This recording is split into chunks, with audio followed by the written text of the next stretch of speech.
Hello, dear traveler. You've arrived at a gentle edge of the night, where thoughts loosen like silk ribbons, and the body remembers how to rest. Before the story settles around you, let's make an easy space for calm. Inhale through your nose for a soft count of 4. 1, 2, 3, 4. Hold just lightly, like cupping warm tea. Exhale through your mouth for 6, 2, 3, 4, 5, 6. Again, slow and kind. If any part of you feels busy or tight, imagine the breath stroking it smooth, quieting it with a hush. At the town's edge, there is a station almost no maps remember. It rests behind hawthorn hedges and an iron gate with a sleepy curve to it, as if the gate itself is yawning. Tonight, the clock in the square has just touched midnight. Somewhere nearby, a kettle is settling back on its trivet, little metal feet against wood. A thin rain whispers on the cobblestones, nothing urgent, just that old patient sound rain makes when it knows it has all night. The station is lit by 3 amber lamps and the pale wash of the moon. The benches are polished smooth by years of waiting, though almost no one waits here anymore. On the far wall, a chalkboard lists no towns, no platforms, only a single line written in a careful hand. The midnight train. Departures now. Arrivals remembered. Beneath it, a brass bell with a velvet rope sits very still, as if it might ring, but only if asked kindly. They come one by one, like thoughts that finally choose to return. Mara arrives first, shrugging out of a rain-specked coat. She is a musician who misplaced a melody long ago, the kind that once traveled with her through kitchens and stairwells, a melody that used to hum in the back pocket of her jeans. She has looked for it everywhere except here. Then Thomas appears, quiet at the edges, an archivist with careful hands and a vivid memory of a photograph he can no longer find. In it, someone he loved was laughing, and the light from a window made a bright coin on their cheek. The missing image has tugged at him for years like a sleeve. And there is Elena, who is used to guiding others, coaxing gardens into bloom, assembling the small comforts that keep a home kind. She has a dream she once carried, not of achievement or applause, but of a cabin by a lake, where the mornings smelled of pine, where a table waited for a book. a bowl of blueberries. Life became filled with other good things, yes, but the cabin dream drifted like a leaf on a wide current, always just out of reach. They are not alone. The station keeper, Mr. Lark, moves through the lamplight in a coat that looks like it might once have been a night sky itself, dark with a scatter of faint silver thread. His voice is the sort that never raises itself, and yet somehow it fills the space. "Welcome," he says, and the word seems to launder the air between them, softening it, warming it a touch. If you are here, it's because something of yours took the last train long ago.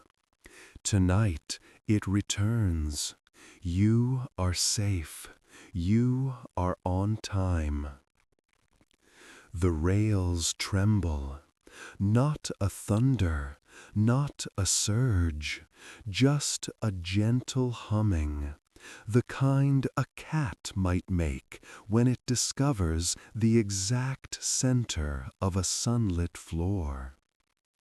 The fog that lay idle at the edges of the platform pulls itself into neat folds.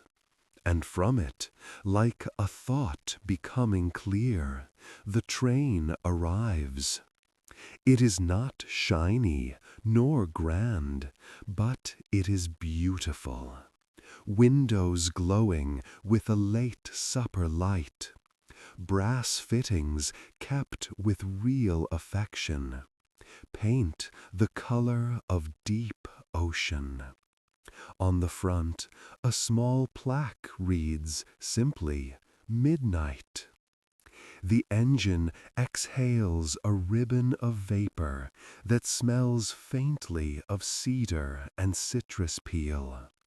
The sound it makes is a low, reassuring shh, as if it knows the way and has no reason to hurry. Inside, the carriages are soft with velvet seats and long, calm aisles. Lamps wear little pleated shades. The rugs are thick, patterned with fern fronds and tiny stars. There is a kindly sway underfoot, no jolt at all, just a welcoming cradle.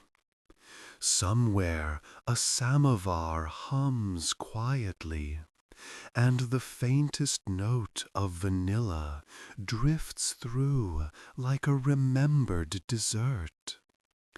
"Tickets, please," Mr. Lark murmurs, offering each traveler a small rectangle of card, the color of pressed flowers.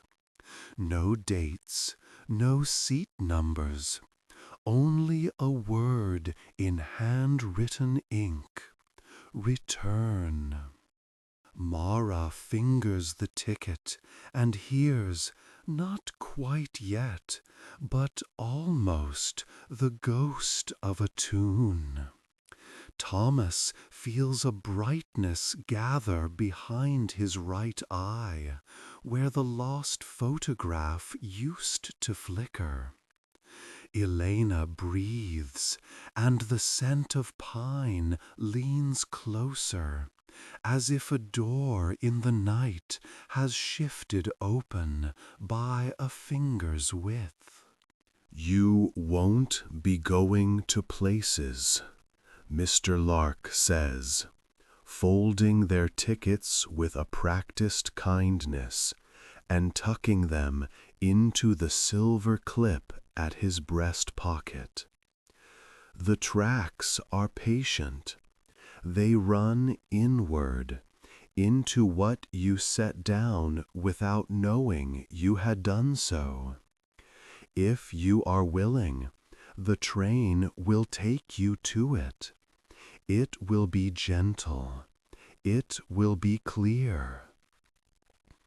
The bell at the front of the car sounds once like a soft idea made of brass. The doors sigh shut, hush, and the carriage settles into its rhythm. There is no lurch, no push, only that steady, even persuasion as the train moves forward, answering rails with a quiet, contented hush-hush that could just as easily be called kindness.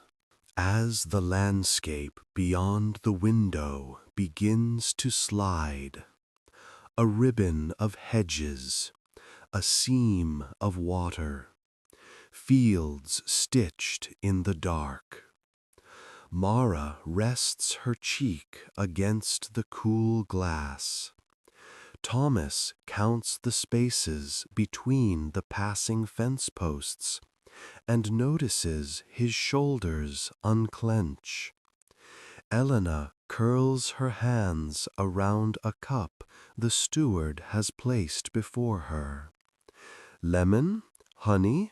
the steward asks, and it is the sort of voice that seems to know the correct answer without insisting. A slice of lemon brightens the steam. The honey moves like the sun through the spoon. The narrator, the quiet, caring presence that watches over them, and, in a small way, over you, offers one more soft shape for your breathing. In for 4, like stepping onto the carriage. Hold for 2, like finding your seat. Out for 6, like the track smoothing under you as the wheels sing.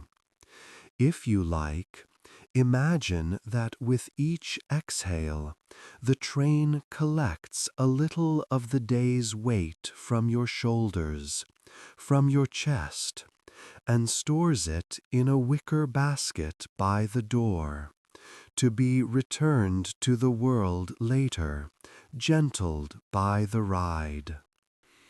Outside, the rain thins and stops. The moon reclines on a fold of cloud.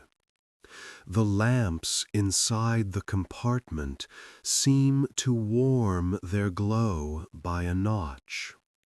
Mara, Thomas, and Elena turn their faces toward that warmth, unhurried. Each has brought along a small object. Mara, a pencil worn down to its kind little stub. Thomas, a strip of film in a paper sleeve. Elena, a smooth stone with a pale ring through its center, picked up on a holiday she half remembers. They will be guides, perhaps, or anchors. Some journeys require maps. This one prefers talismans. You may feel the moments arriving before you see them. They tend to travel by scent or by a texture in the air. If something feels familiar and you cannot name it, do not chase it. Let it come to you, the way a shy cat decides in its own time to sit exactly where you are. The train takes a gentle curve, and the windows gather a few soft stars against their glass. The rhythm deepens into a lullaby of even syllables. Hush, hush, hush. And somewhere up ahead, just out of sight, the first door is waiting. A door that leads not to a town, but to a room kept in the heart, left tidy and quiet, as if the occupant only stepped out for a moment and will be back any second. For now it is enough that they have found their seats. It is enough that the train knows the way.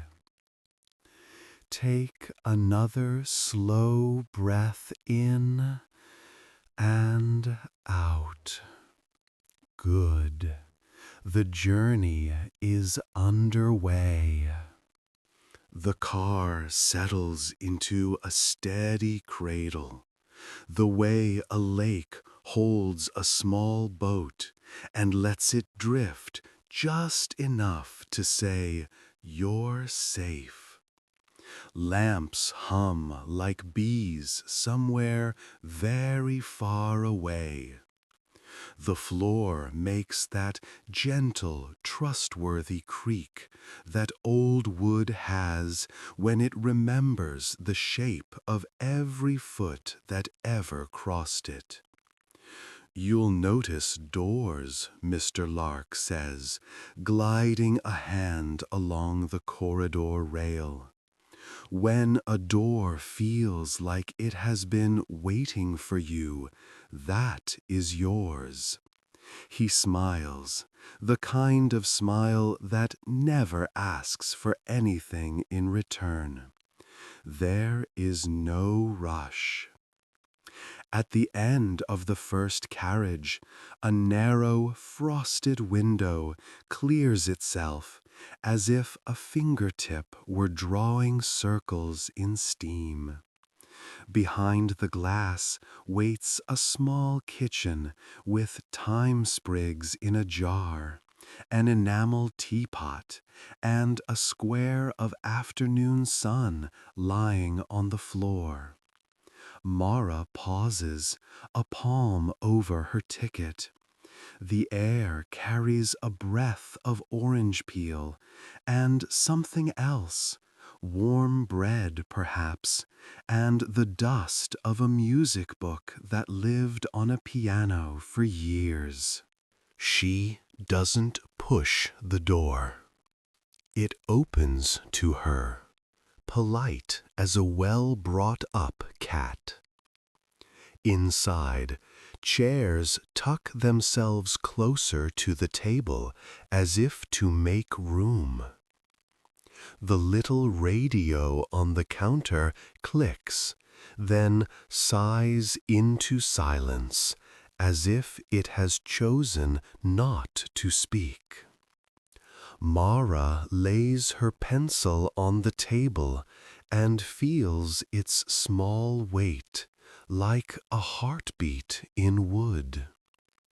Somewhere, she can't say from where, a note rises, almost shy. It's the softest thread, silver and unassuming. She holds still. Shh, the room seems to say, let it find you. So she breathes. In for 4, hold for 2, out for 6, like a tide polishing glass. The note is joined by another, and then a third, not a melody yet, but a path, stepping stones in clear water. She closes her eyes and feels where the second stone should go if she wants to cross without getting wet.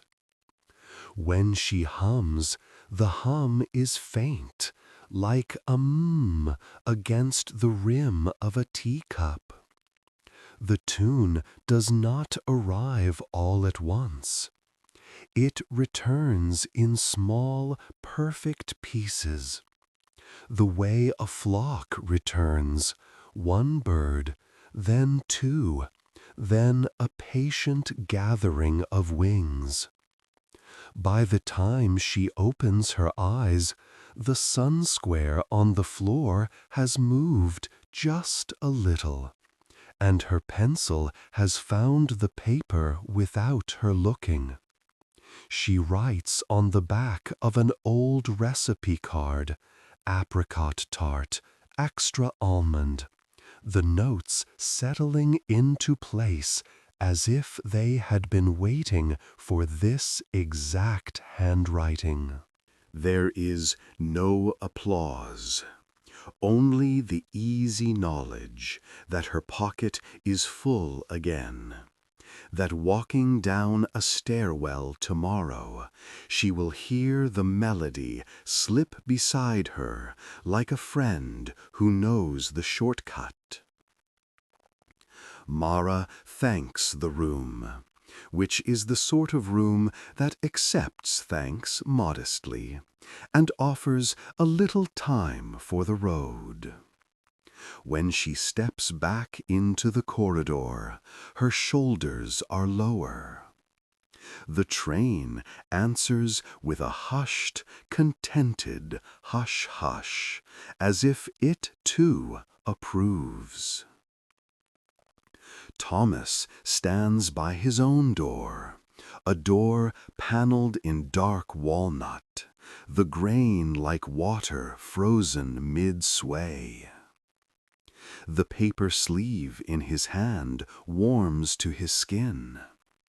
He has searched for that photograph in drawers and boxes, in the long, thin hours of night. He has held himself absolutely still, the way you do when you hope a memory will not spook you. Now the door swings open on a room that looks like an archive of light. Shelves where labels written in a fountain pen. The air smells of cotton gloves and a faint lemon oil used for wood long before he was born. A window is open just enough to let in a square of ordinary sky. He does not reach for the nearest box. Instead, he sits at the long table and rests his palms on its smooth surface. The train rocks him very slightly, and somewhere in the distance a bell notes the hour with a single velveted tone. The sleeve in his hand reminds him of the angle of a shoulder, of laughter that arrived like a bright gust and left the room lighter than before. He waits, and the waiting itself becomes an act of care. The photograph does not appear on paper. It lifts instead inside him, not a still frame, but a brief, complete moment. Her head tipping back, a curl that will not stay behind her ear, the coin of light on the cheek, like a blessing that can't be spent. He realizes with a small, grateful ache that what he could not find was never lost.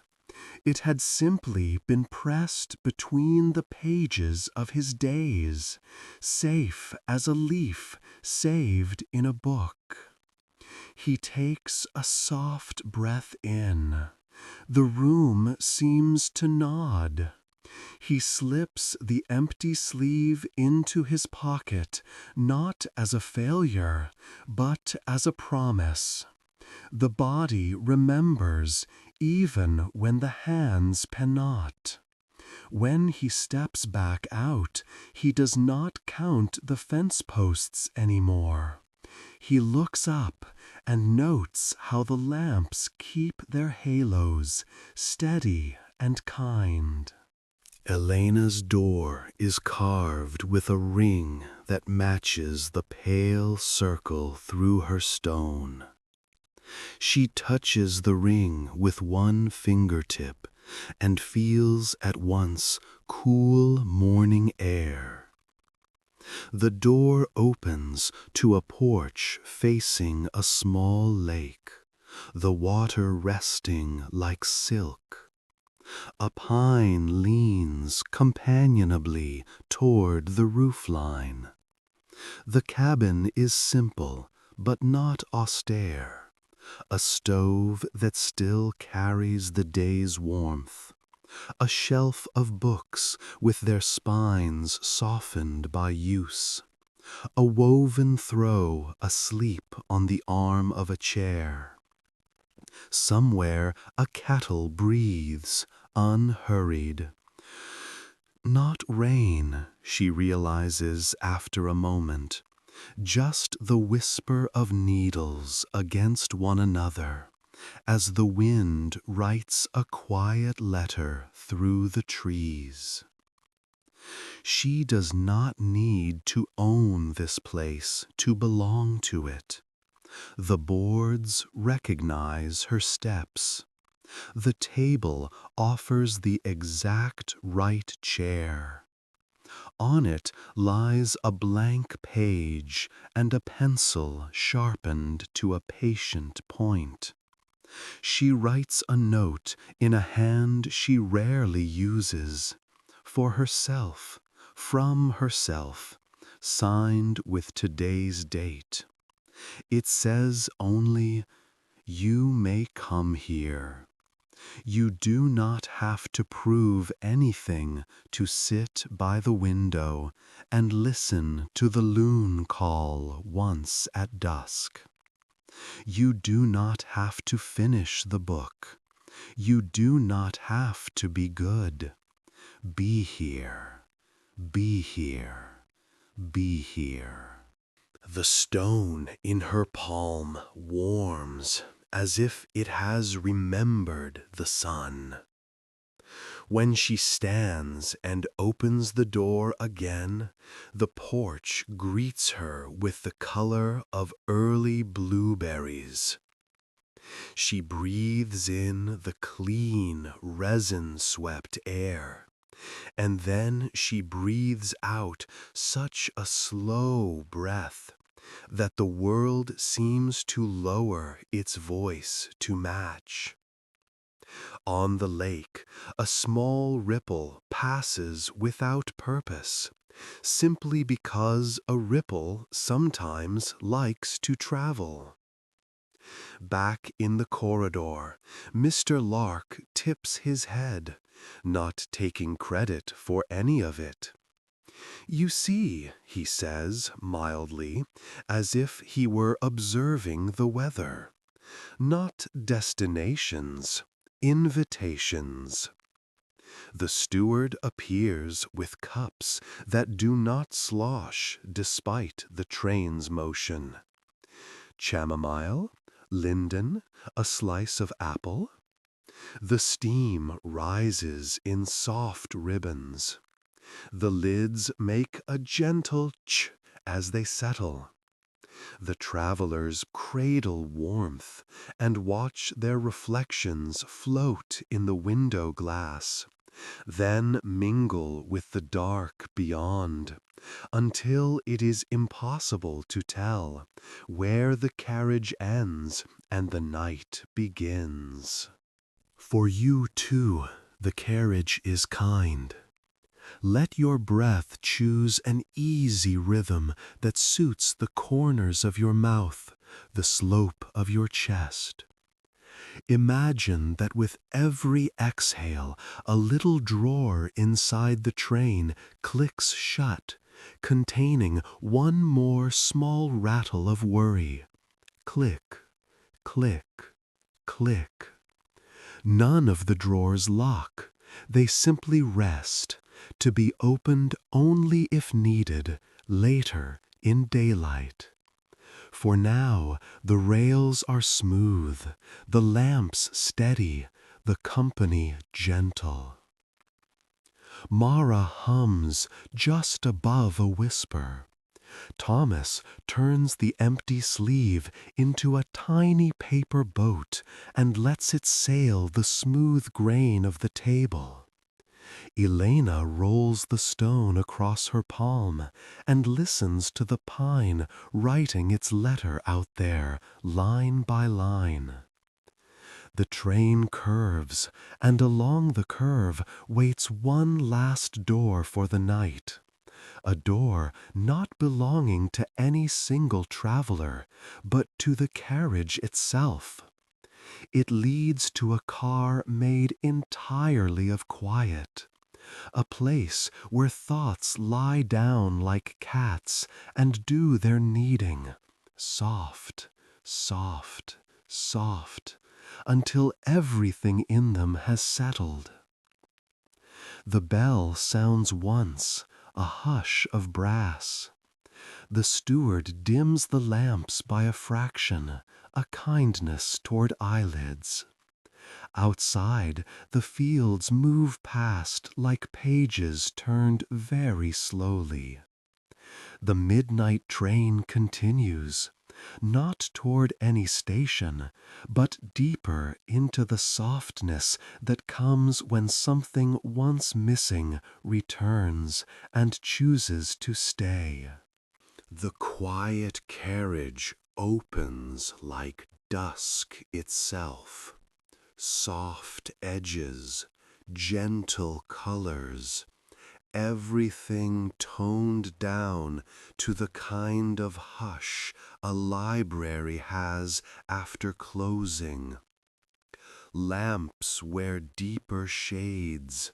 The floor has the silky give of an old rug, and at each seat a small woven blanket waits, folded like a calm thought.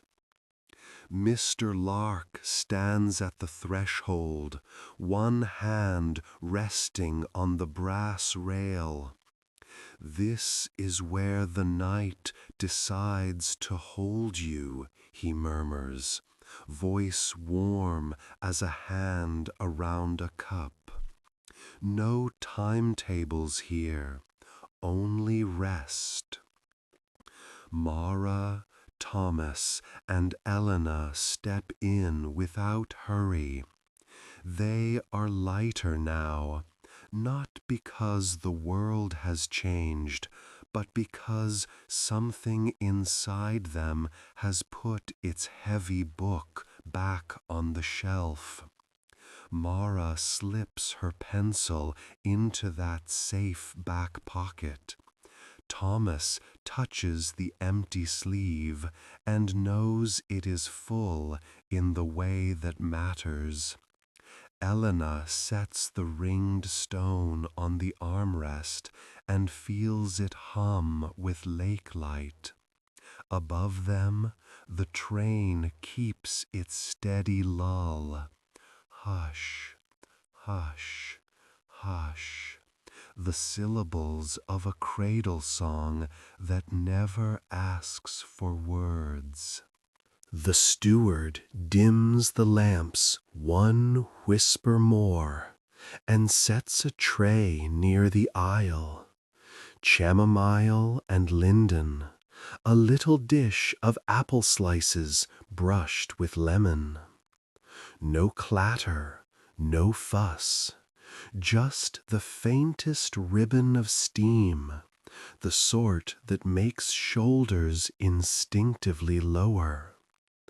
Beyond the windows, the fields loosen into a blur of velvet. Somewhere, far back in the train, a door closes like a page turning, soft, sure, final. Before the blankets are drawn, the narrator, this caring presence that watches over them and, if you like, over you, invites a last easy breath. In through the nose for 4. 1, 2, 3, 4. Hold as if balancing a feather for 2. Out through the mouth for 6. 2, 3, 4, 5, 6. Good. Again, but let the exhale lengthen to 7, and then to 8 if it feels kind.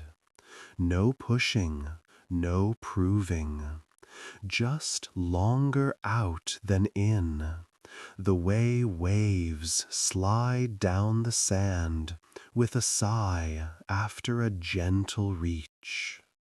The bodies in the carriage learn the lesson quickly. Faces soften.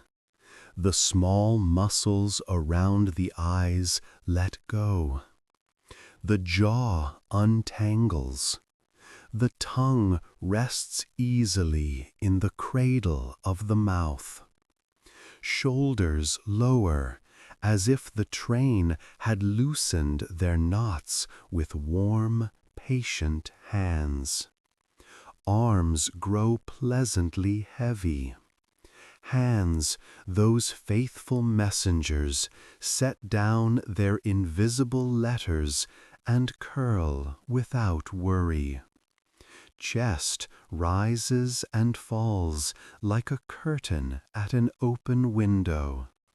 The belly remembers it can be soft. Hips settle. Thighs sink into the cushion. Calves lengthen. Feet spread. Toes loosen, as if remembering the exact shape of the rug at home. If thoughts drift in, lists, corners, the echo of a conversation, the train makes room for them the way a pond accepts a leaf, without resistance. Each idea arrives, greets the water, and then, by its own nature, floats out toward the dim banks. You do not need to push them away. Gravity and kindness will do the work. Shh, the rails sing. Shh, says the window. Shh, says the cup cooling on the tray. Mr. Lark moves down the aisle, not to check, but to bless. He does not touch shoulders or foreheads. He simply passes, and a faint scent of cedar and citrus peel trails after him, the way warm wood carries a memory of sun. He pauses by each traveler. For Mara, he places a narrow notebook in the seat pocket, pages ruled in music staff, space enough for the tune to keep returning in small, perfect flocks. For Thomas, a square envelope of thick paper. Inside, not a photograph, but a sheet of vellum that catches light just so, reminding the eyes how to keep what matters. For Elena, a postcard of a lake, with a margin wide enough to write in, stamped but unaddressed, ready to be sent to any morning she chooses. Not destinations, he had said earlier. Invitations. Now he adds, almost to himself, and permissions. He tips his hat, if it is a hat, and becomes the same color as the dim between the lamps. Outside, the night changes texture. Fields give way to a corridor of trees, branches weaving a sheltering tunnel. The wheels slow their song a little, not a break, not a stop, more like a rocking chair easing its sway as the sitter drifts. The midnight train glides along a siding of cloud, a soft curved place the map forgot, built exactly for sleeping in. Somewhere overhead, a rain begins the faintest conversation with the roof. Tick, hush, tick, so quiet it might be imagination. Mara's breathing slips into the measure of the melody she found, the notes now settling like small birds along a branch. Thomas's lips ease into the faintest smile, the kind that happens when a picture becomes a place you can visit without effort. Elena tilts her head as if to listen to pine needles writing, line after line after line, though she is already halfway into the gentle dark where the words unfold without her having to read. The car will tuck the car with one more layer of quiet, an invisible blanket that smells faintly of thyme and linen dried in lake wind. The journey will continue, but it will continue inside the dream now, where trains know short bridges and long meadows, and the exact route to mornings that wake softly. If any stir of wakefulness comes later, it will meet only the hush of the rails and the old rug's tender give, and it will sink again like a pebble finding the pocket of a stream and settling there, perfectly placed. You may let go completely. The midnight train will keep the watch. Your ticket says return, and return you shall, to shores of sleep, to rooms where care has already set out a chair by the window, to a night that keeps your breath and gives it back, slower, sweeter, lighter. Good night.